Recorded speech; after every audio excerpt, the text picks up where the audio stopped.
Hello Ronin and Renegades, my name is TBSkyne, and I'm quite happy today because Riot has finally done something that I've wanted them to do for years and years and years, and that is release an ongoing serialized piece of lore content.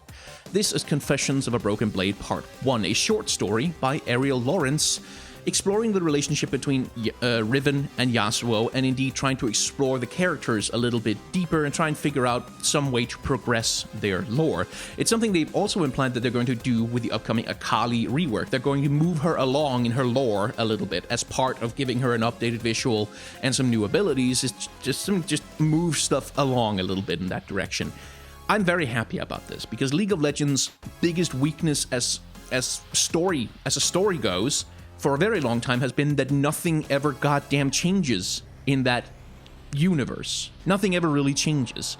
For a very long time, the status quo has been the insurmountable master of League of Legends lore, in the sense that characters are made, they arrive, they have some lore content, and then they just kind of stay that way for ages and ages and ages, and plot threads and all kinds of things that they set up and imply with relationships and conflicts and things that are supposed to happen and dark prophecies about the future are just kind of left to hang there and wither while the rest of the game moves along around them. And that's how you get characters like Shaco, who we discussed yesterday, who has no lore whatsoever because he came out back in 2009 and nobody ever bothered to update any part of him since then. And so now he's this weird left behind relic of a game that functionally doesn't really exist anymore, while the rest of League of Legends has moved leagues and bounds beyond him. And the same thing goes for characters like Fiddlesticks and indeed Kog'Maw, who just have kind of stayed the same, and who they've sort of half-heartedly tried to update them to sort of keep them in line with what's going on, but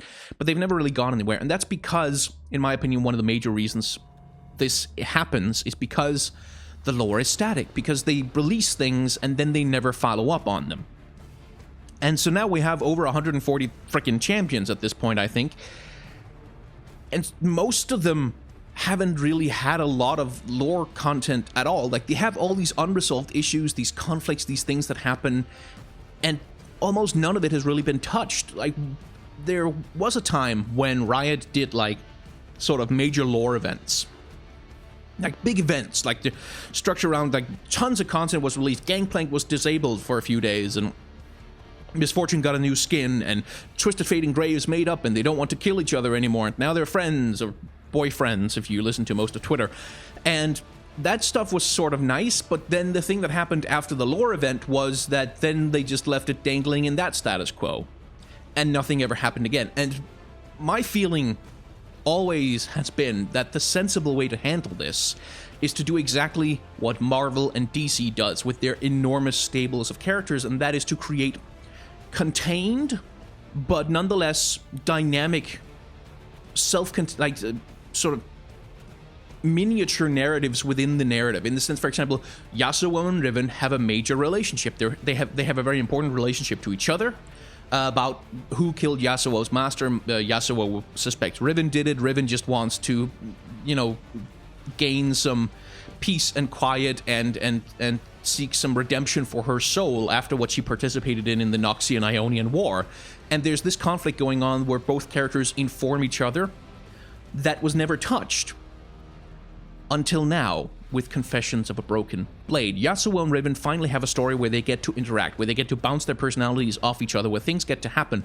But the important part is, this story can play out without changing anything else in the League of Legends universe. These two characters can have their interaction, their story, their conflict going on in Ionia, but all that's ever really going to change is the relationship between these two characters and a few aspects of their own lore, but it doesn't necessitate or involve even other Ionian champions or the rest of the Ionian region or all of League of Legends. You can do this on your own in its own little bubble without sending huge-ass waves across the entire rest of the League of Legends canon. And to me, that is the way to handle this kind of giant stable of characters, is to create these minor segmented little mini narratives within the narrative where characters can progress on their own, where they can progress in their own characterization and storytelling without causing changes so substantial as to necessitate wider changes in the entire League of Legends game, or to other champions who might not be ready to have changes made to them. this feels like a test balloon for that. Like, this is the first time Riot has done anything like this, and it feels a little bit like a test balloon. So I want to support this. I want them to do more of this, because this to me is a fantastically good idea and a great way to solve the problem of having 140 freaking characters that need to be dealt with.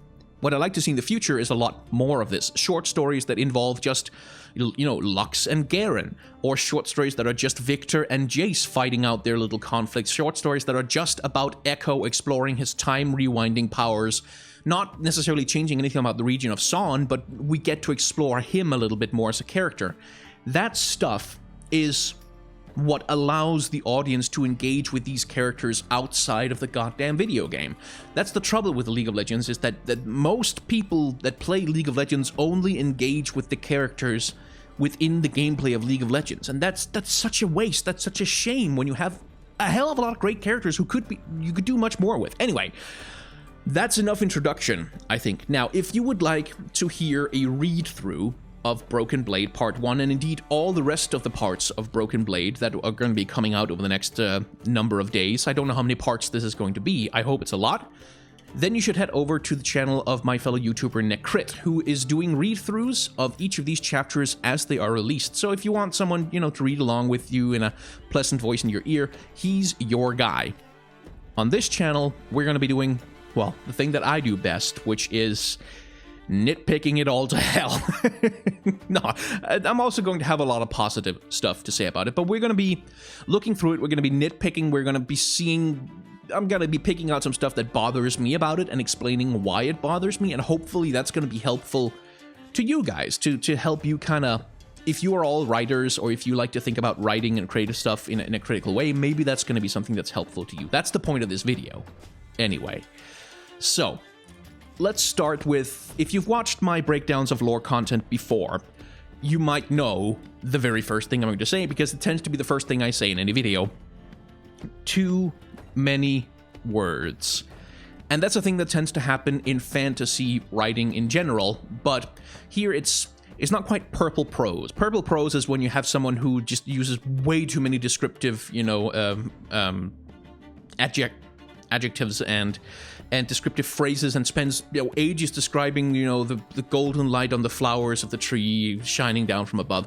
It's not quite that, but listen to this. The knife edge of the plow cut through the rough topsoil, turning the underbelly of winter toward the spring sky. Riven walked the small field behind the ox-driven rig, her focus caught between steadying the wide-set handles and the foreign words she clumsily held in her mouth. So what's being said here is that Riven was plowing a field while talking to herself.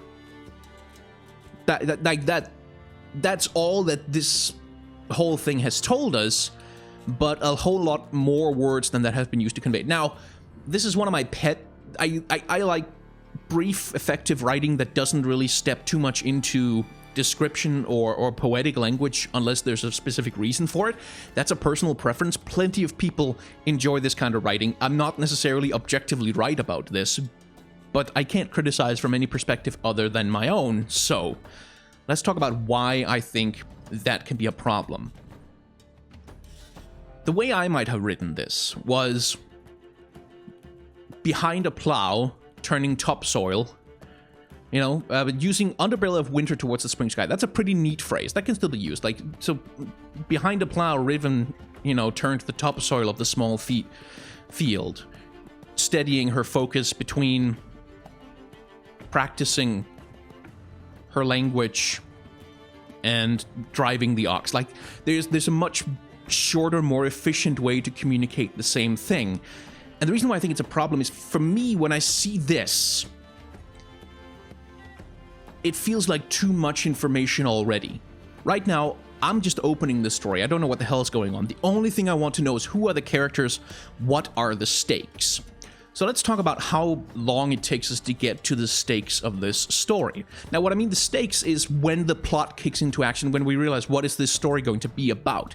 In this story, the crux of the narrative is that Riven and Yasuo meet briefly. Yasuo has found her, he has figured out where she is, and now he wants to figure out whether she had a part to play in his master's murder.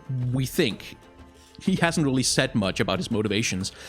in the story yet, so I'm just extrapolating. So Riven gets captured by the authorities and taken to a trial.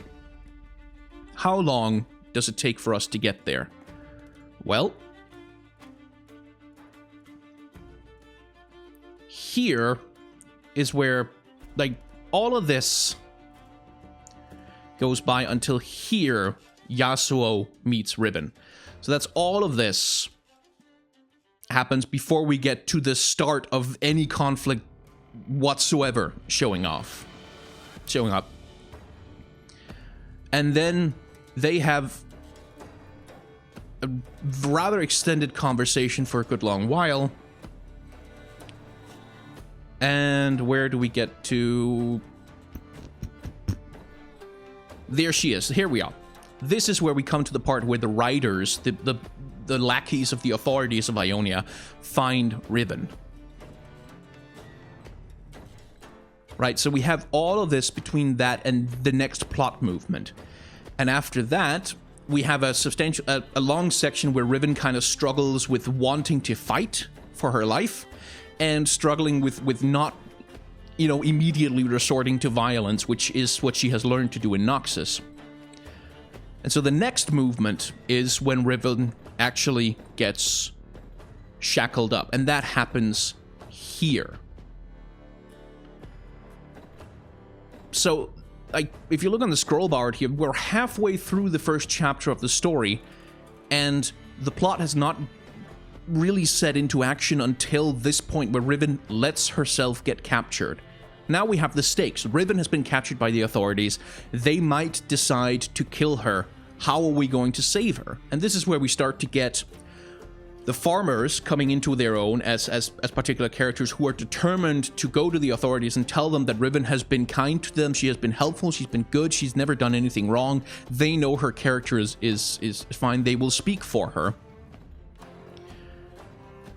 Which means, so to me, as a reader, at this point, everything that happens after that is the interesting stuff. In the sense that everything that happens after that is the story actually doing something. Like the story actually carrying me along and telling me, hey, here's the stakes. Here's some stuff that's going on. Now let's start to think about how could she possibly get out of this? Where are they going to go with this? Like what's going to come up in this trial? The excitement doesn't start until here.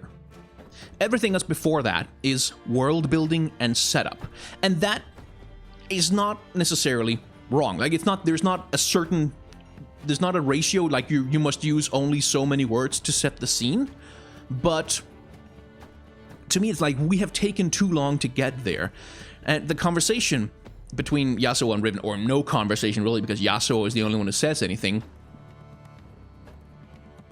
it carries on for a very long time. Yasuo lingers on this specific pronunciation of a particular word many, many times, and there's this back and forth where the action will spend quite a long time on paragraphs like this. A fresh breeze caught the damp at the back of her neck and she looked around. The Noxian Empire had tried bending Ionia to its will. When Ionia wouldn't kneel, Noxus had tried to break it. Riven continued her meditative pace behind the plow. For all the Empire's strength, spring would still come to this land. It had been more than a year since Noxus had been driven out, and the greys and browns of rain and mud were finally giving way to shoots of green. The air itself seemed to hold new beginnings. Hope. Riven sighed as her hair bluntly cut edges brushed her chin. A lot of these, and these are... Nothing happens here. That's the thing about it. Nothing changes. Riven doesn't do anything new. She doesn't say anything new. She doesn't learn anything new. What we have is a paragraph that cuts back and forth from describing how is Riven feeling right at this exact moment and giving us backstory and exposition. Backstory and exposition is always, it's really fucking hard to deal with. It's really, especially when you have a universe like League of Legends where you need a lot of explanation of stuff, because it's an entire fantasy universe that makes no sense without a hell of a lot of context. That stuff is hard. I'm not trying to pretend that any of this is easy at all. But the thing I might have done, this is the part one. This is the first impression that this story gets to make on us. I might have prioritized doing a lot more action in this one. Not in the sense of fight scenes or anything, but a lot more action in terms of Riven has a couple of really important relationships here. First of all, this relationship between her and Yasuo. That's important. All we get from it here is that they stand around staring each other down for a little bit, and then the riders from Ionia come along, and then Yasuo is gone, and they don't talk again at any point during the story. I might have given them a little more interaction, like Riven trying to communicate without talking, or Yasuo probing her a little bit more for information, like something that sets up more of a dynamic between the two characters, because here it's very one-sided. Riven is just kind of standing around trying really hard not to get violent, while Yasuo is sort of vaguely poking at her without revealing anything about himself, really. I might have gone more into that to explore a little bit more of that tremendous tension and explain a little bit more about what the source of that tension might be.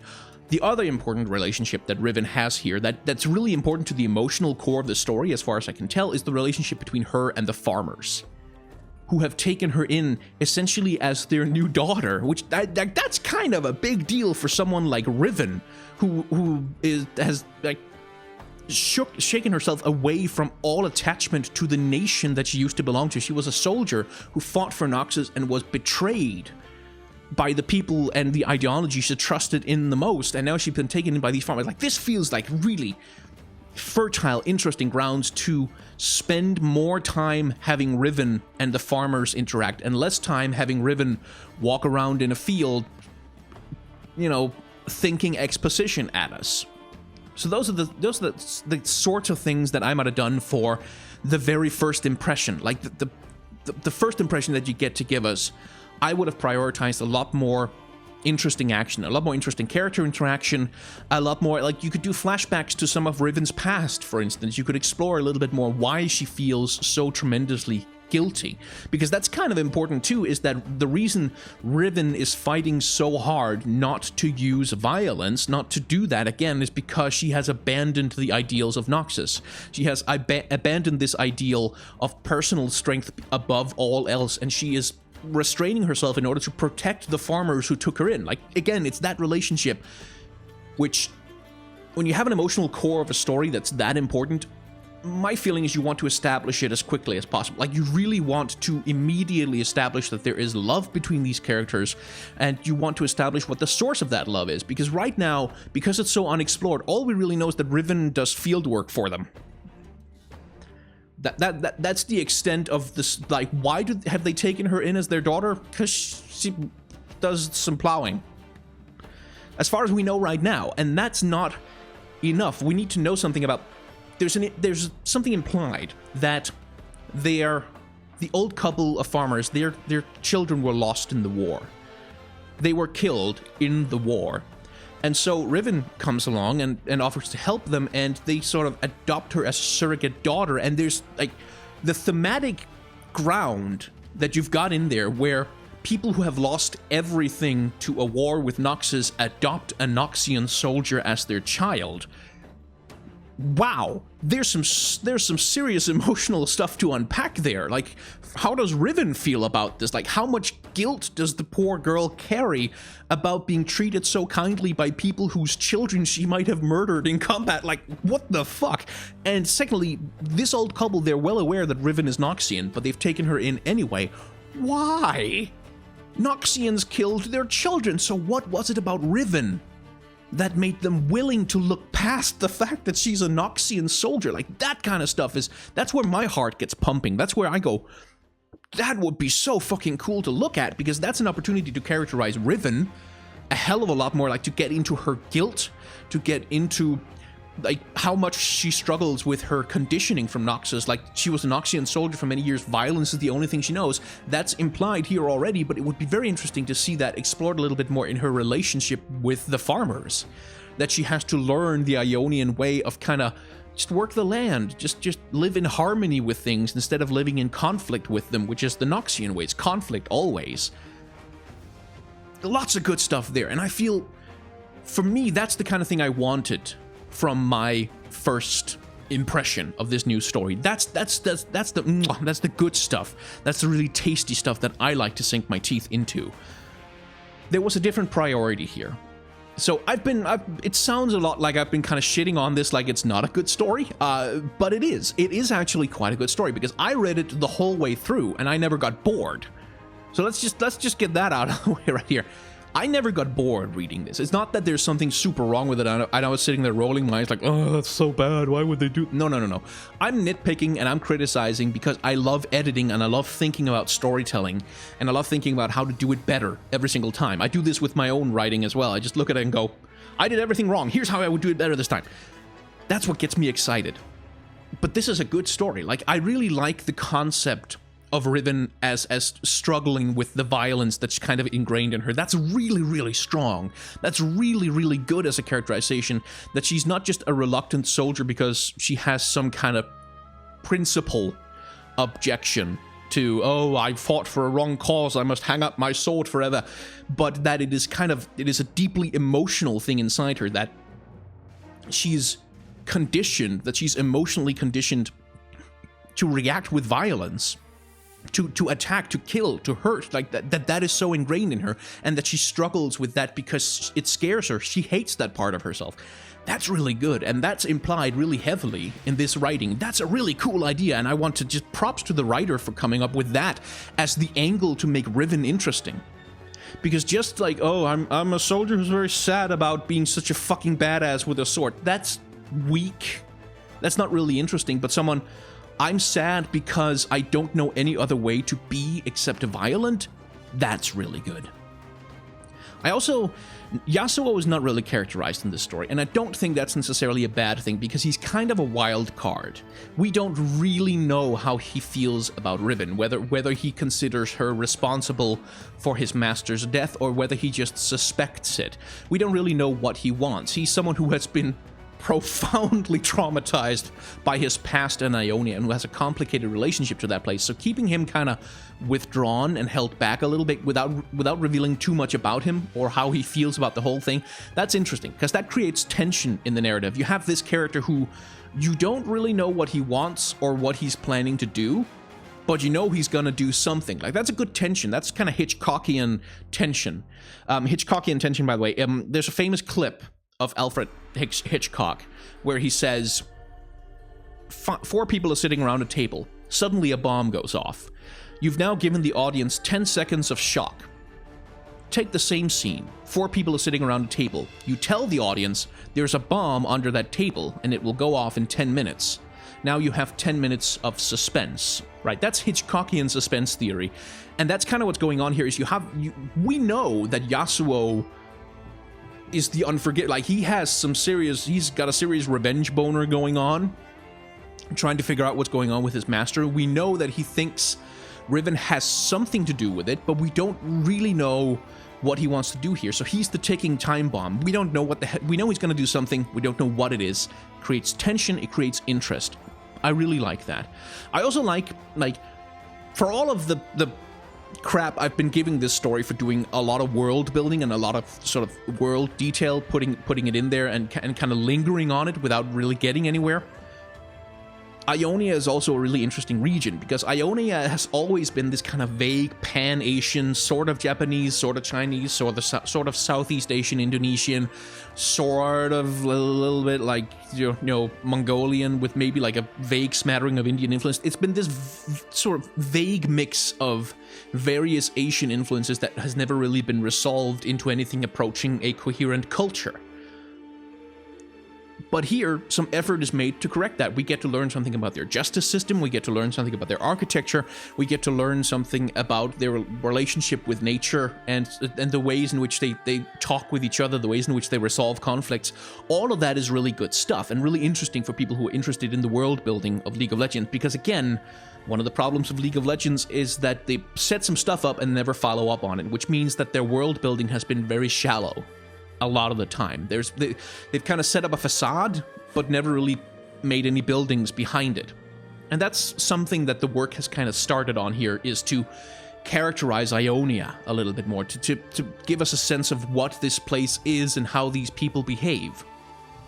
All of that is good stuff. So all in all, like, for all my criticisms, and by the way, I only criticize things this heavily and this intensely when I'm actually really excited about them, when I'm actually really interested in them.